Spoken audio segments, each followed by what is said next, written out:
Okay, folks, so we're doing this class now, the second of the three bonus classes from the upcoming Nakshatras course and the Nakshatra connections to each zodiac sign course. This second bonus course is on the mythology of the Zodiac Triplicity. Now, so again, these bonus classes are really to give you an understanding of the concept, because a lot of times the concepts are a bit aren't that easy to understand. And I know because I've been teaching these things now for a couple decades, and nobody else really teaches them, to be honest with you. And I'm not trying to say that to be like this remarkably innovative, oh, I'm the smartest guy ever, but just even though I've been teaching these things for a long time, I've not heard others talk about it. So that's why I want to like introduce the concept to you so that you understand why it's valid and why it's important. And so that's what I'm going to be doing here. Talking about, first of all, what the Zodiac Triplicity is, and then explaining what the myths and the mythology of this Zodiac Triplicity is. So this is actually a manual from a Nakshatra course I taught like in 2010 or so. And I put together a lot of really good slides at the time. And I actually talked about this, again, to show you how long ago and how long I've been talking about these things. The first part of the Nakshatras course that I did in, I believe it was 2011. So that would be close to 15 years ago now, 14 years. You see, I started with this chant, and then I said, what are the deities, and why do human beings talk of myths? Why do we even talk about mythology, and are they to be taken literally or are they symbolic? All right, so this is very, very important. So as it says here, myths and deities are ways for the human mind to connect to the cosmic forces in the universe, because our intellect is limited. Our mind, and I say mind and intellect of this world, it's really just of this world. It's contained within our worldly experience. It's very biased by our senses. We're not, for the most part, again, we're not very spiritual. And I say these things quite a bit to people, even when they watch my videos and whatnot, and I say we're mostly ego and all, and sometimes people don't like that because they think I'm being judgmental. I'm not. It's just that once we descend into the body, we leave the spirit realm. It doesn't mean it isn't there, but we kind of leave it.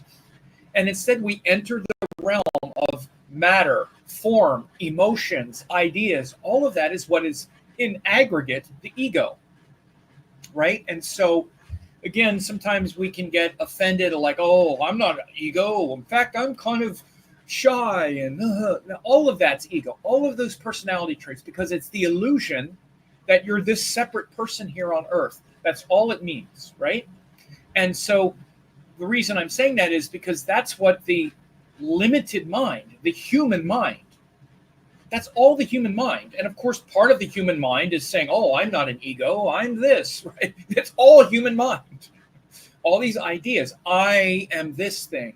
So myths and deities, the mythological stories, and again, when we're talking about nakshatras, we're literally talking about these cosmic energies. It's not just I'm not trying to be a poet when I say that stuff. Your cosmic nature.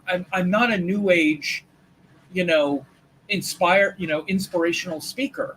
This is science. This is literally your cosmic nature, which means your nature, your true nature, not your ego's nature, not your separate nature in the mind and body. That's not the cosmic nature. So I'll be very clear. It's not that. That's ego. Mind-body complex is ego. The cosmic nature is not that. And it comes from that cosmic source, which is not just in this mind-body experience, right? So the myths and deities and those stories and that whole matrix of understanding is a way for you to connect with those cosmic forces that are your true nature. As it says here, the ancient seers knew it would be easier for us to feel and understand the divine forces within us if they were anthropomorphized or made human, or in this context, kind of superhuman. So again, deities and those stories are ways to kind of bridge the gap between that part of us that is not human and that divine, supernatural, all-powerful cosmic energy. So bridging the gap between those things is literally what myth and stories and deities are all about. And by the way, that's why I do those hero's journey readings, those nakshatra hero's journey readings, because the nakshatras are literally that connection to those things that are more transcendent. So again, the ancient seers knew that it's hard for us to look at the sun and the moon and say, oh yeah, they're deities. No, the sun's a big ball of fire and the moon is this shiny object. And of course it's beautiful in the sky, but it's hard to make that leap then to say, oh, it's Chandra. It's this part of consciousness that is my mind and emotions and devotion. So they use the deity of the moon, which is Chandra, right? And they also connect the moon to the divine mother, because we know what a mother is. We know what a father is. So then we have it right. Sun and moon, like Shiva and Parvati. And then the kids are connected to, Jupiter and Mars and whatnot. So again, as I say, the example of the sun and moon, all life comes from the interplay of the sun and the moon and all the other planets. The sun is the maker of time and the principle of power, the masculine principle. The moon is the maker of forms and the creative force, or what we would call the feminine principle, right? So Shiva and Parvati are a perfect way to represent that sun and moon energy. And Ganesha represents Jupiter and Kartikeya represents Mars. These are the sons of Shiva and Parvati. So again, in reality, and I say in ultimate reality, in cosmic reality, your nature as an incarnated being on this earth comes from the sun and the moon. That's not even poetry. Without the power of the sun and the creative principle of the moon, there would be no life on earth. But more deeply than that, the sun is also then the archetype of masculine energy and power, and the moon is the archetype of feminine energy and power. Again, this is right in the Vedic texts where, Lord Vishnu has taken form as the 9 planets, right? So sun and moon are the archetype of Lord Vishnu. And so again, we have these deities that describe to us what the sun and moon are beyond just the big ball of fire in the sky and that ball moving through the sky, because we look up at it and we like it, and then in our mind we have this idea, oh yeah, it's so pretty, and we look at it, and then our mind gets bored. We come back into the ego, into the egoistic mind of having to live our life and feed ourselves and get angry at our friends and neighbors. We come back into that, and we don't really understand that cosmic nature that's represented by the moon. So there's all these stories of Shiva and Parvati, and then their sons, their sons, Ganesha and Kartikeya. So again, this is one way that the Vedic rishis use the power of mythology to reel us in, so that we understand that we're not just these separate beings. Again, Durga riding a lion is a powerful symbol of the Divine Mother. The lion actually represents the power of the sun. And you see all the lion symbol behind Durga, etc. So that's the power of myth. And so, again, even when we do the Nakshatras course, there are many deities. And all these Nakshatra deities are from the Vedas, not the Puranas, which are the more approachable secular deities. Many of the deities refer to what are called Adityas, or sons of the Earth Mother Aditi, protective, creative forces of the sun. They show it, and they show a cosmic divine temperament operating for good or ill according to the deity's nature. It's all good, but divine, harsh, or gentle actions are shown. So again, the Nakshatra deities are from the Vedas. And of course, they're all good. They're all benevolent. But some of them, like for example, Rudra does more fierce kinds of things. Indra is a battler with thunderbolts and all this stuff. Soma is very gentle. But they're all these benevolent cosmic forces.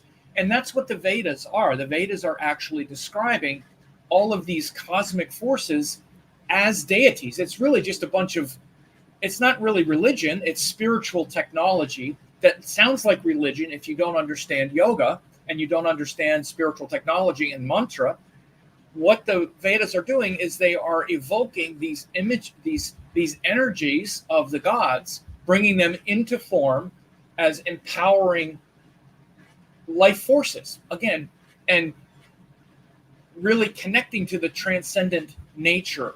So again, this is really the place to start. And so what we're talking about today is these nakshatra deities. There are several categories of them. And again, I'm going to go over all of this in full during the full weekend course, right? That's what the full weekend course is. I'm going to go over all of these categories, all of these different aspects, and including what the main focus of today is the mythology of the Zodiac Triplicity. And again, I'm going to go over it in great detail in the full weekend course. I'm going to explain each nakshatra deity as part of being in the triplicity, etc.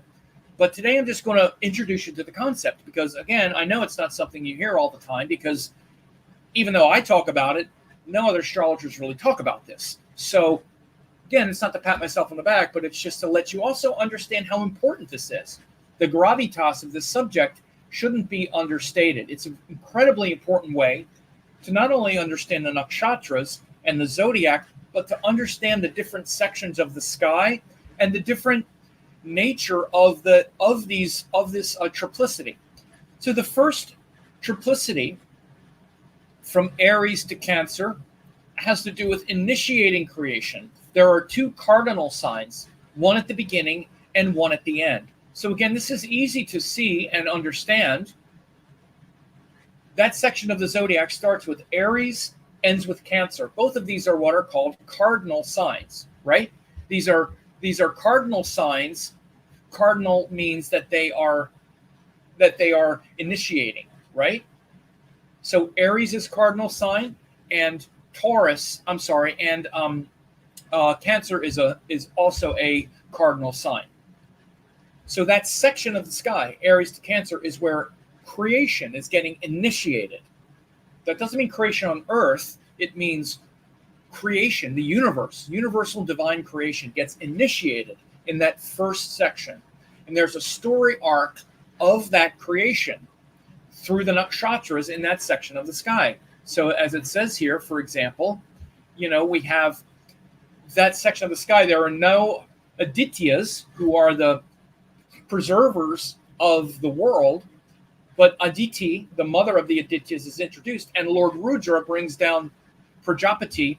Again, to go back, I kind of skipped, but these are the deities, and again, I'm going to explain these things in greater detail. But the Adityas are the aspects of the sun that really populate the second triplicity. The Adityas are the aspects of the sun that preserve and maintain this creation, this world that you live in. But there's something that preceded this world that you lived in. By the way, even relative to your karma, which is the important part. So what I mean to say is that life existed before you incarnated and you were born. There was ancestry, there was all this other stuff. You went through the womb and then you came out. So again, that aspect of past lives, transcendent awareness, that everything that came before your life on this earth has to do with that first triplicity as well. Then the second triplicity, again, is this embodied creation. The second triplicity, from Leo to Scorpio, has to do with maintaining creation, as there are two fixed, stable signs, one at the beginning and one at the end. And there are 5 of the Adityas, which are the deities that are here to sustain and protect the earth. So understand, Aries to Cancer, those 4 signs and those 9 nakshatras are where creation is being initiated. Then you have that hard stop, Aslesha. There's the stop, starts with Ashwini, goes all the way through, stops at Aslesha. Then the next section of the zodiac starts, Leo to Scorpio. Leo starts with Magha Nakshatra, then ends in Scorpio with Jeshta Nakshatra. In between, again, there are 9 nakshatras, and there are 5 of those deities, 5 of the 9 are what are called Adityas. And the Adityas are the emanations of the sun that are meant to protect the earth. They're solar deities that protect the earth. For example, Vishwakarma, the celestial architect, right?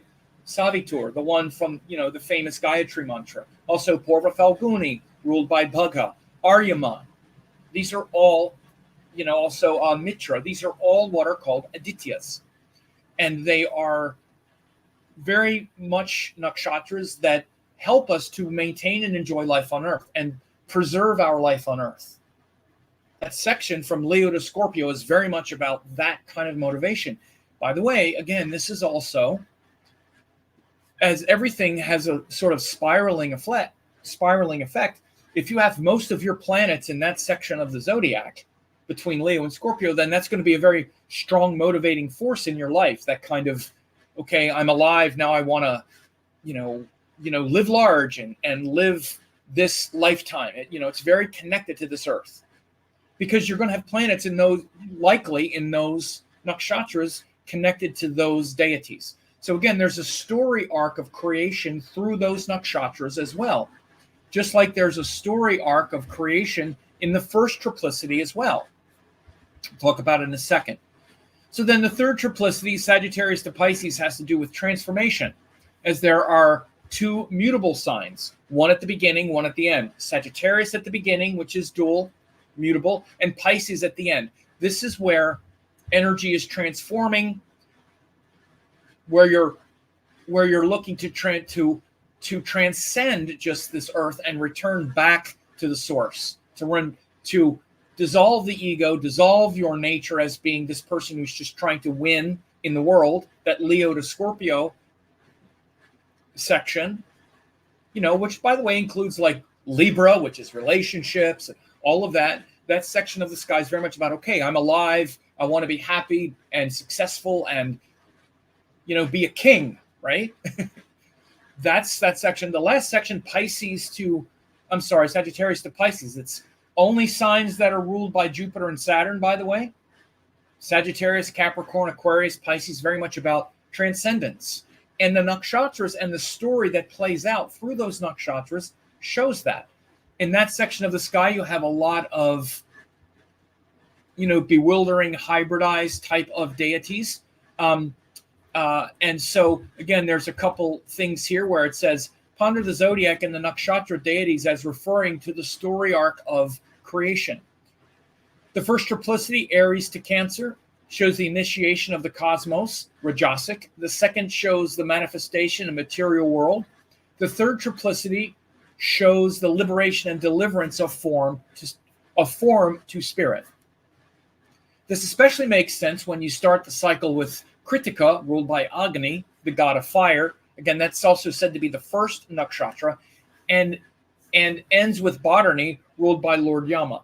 So there are 2 different ways even that the story arc of creation plays out. One begins with Ashwini through the nakshatras, another through a more cosmic reading where it starts with Kritika and Agni and ends with Bhadrani and Lord Yama. So we'll talk about both of them, but the point is that each of these sections of the zodiac have different stories associated with them. And as you can see, I have here on one of these slides, I think, do I have it here? That for example, sun and moon, that, here it says nakshatra deities are from more secular deities. I have one that shows a slide that talks about that later section. And as you can see it right here, actually, it says unusual deities that combine transformative forces, elements, and energies. So again, the first section from Ashwini to Aslesha, you'll have, Ashwini, the twin horses, Then you have Bharani, the consequences. Then you have Agni, fire, which actually initiates the creation. Then you have Rohini, which makes it beautiful, and then Mrigashira is this energy and activity. Then Ardra is to bring a sort of harsh reality and ending. And then again, this whole story plays out as things are being created. Then the very last nakshatra, Aslesha, is symbolized by Vishnu in repose on the couch, dreaming of the cosmos, dreaming of the embodied cosmos. All of that happens before creation. Then this whole universe is said to be a dream of Lord Vishnu. We're supposedly living in the dream of Vishnu, so to speak. That's where the whole second part of the cosmos comes in. That's where it starts. After Aslesha, then Magha, we initiate in Leo, and we're ruled by the Pitris, the divine ancestors. Then that plays out through nakshatras that are these Adityas, Bhagha, the god of delight, a delightful incarnation. But we have to make agreements, take things seriously. We have to bring the divine incarnation into our life, Hasta, make it beautiful with Chitra. Also, spread the word and think in a more dispersed way with Swati, and then try to transcend all of our desires and face things more seriously in Vishaka, and then be more devoted on Anuradha, and then fight to preserve it and to transcend and destroy our attachment in Jeshta and Mula. Again, this is also where the Gandanta points come in. Then that last section is all of these supernatural deities. First one, Mula, which is related to Kali, pulling out by the roots. Then you have Apas is the ruler of Purva Ashara, and then you start getting all of these sort of complex deities, the Vishwadevas, the universal gods of all of these universal themes, right? Then you get Lord Vishnu himself, and then you get the 8 Vasus of Dhanishta. Then you get Varuna, which is about the upper atmosphere. Then Purvabhadra, Uttarabhadra, which are these celestial serpents. And then finally, the gentle shepherd leads us home. So it's this whole story of creation. There are also micro stories within the larger story. I just kind of went through the whole kind of thing, right, of how the story, but each section, each of the 3 triplicities also has a micro story within that triplicity. This is why those Gandanta nakshatras are where we have, like I said in the first bonus class, the Gandanta nakshatras are where we have a hard stop and then a hard beginning. The first section ends on Aslesha, stop. Now this is over. Now this next thing begins with, Magha. Then that goes, and then Jeshta, there's a hard stop. Okay, now this part is finished. Now Mula starts the next one. Pull out by the roots. Now we're moving on to something else. All the way to Revati. Then now this thing is finished. Now we have to start the new thing with Ashwini. Bam, now we're going again. So it's these cycles, regenerative cycles, and it happens all the time. Anytime a planet is in Ashwini, it has that quality. Anytime it's in Revati, that quality of surrender. Or any transitional nakshatra, or any nakshatra that's also in the middle of the sign. So this is really what I'm going to be doing in the weekend course. Again, I just wanted to give an overview, and again, it's a lot to do. So in these bonus classes, I'm giving these deep overviews of the concept, because the concept, it's also to let you understand why, I understand why I want to learn this. This is really cool. I really never thought of that. I didn't know that. And it's a way to organize the nakshatras beyond just, 27 more things to learn. And this is what typically happens with nakshatras. It's 27 of them. There are 27 more things to learn. You mean I got 12 signs, now I got 27 nakshatras, and how do they work and how are they different? Plus now we have, again, these people saying that the zodiac signs and the nakshatras aren't even occupying the same space. Well, how does that work? And by the way, the next bonus class, I'm going to show you that you'll see very clearly why that doesn't make sense. Obviously, you'll see the scientific reasons in the text, but you'll also see how even the thing I just mentioned of these Rashis aligned with nakshatras make no sense when you uncouple the zodiac signs from the nakshatras. Then you have Revati about surrender, letting go. Instead of being in Pisces, it's in Aries. Well, that makes no sense. It's one section of sky. Why? How would you have that other thing there? And again, these these guys who do this can try to force some strange, some strange kind of analysis on it, but it just doesn't make any sense. Anyway, without getting into that, but this is where we're going with the course, and so I hope this was helpful, and we'll see you on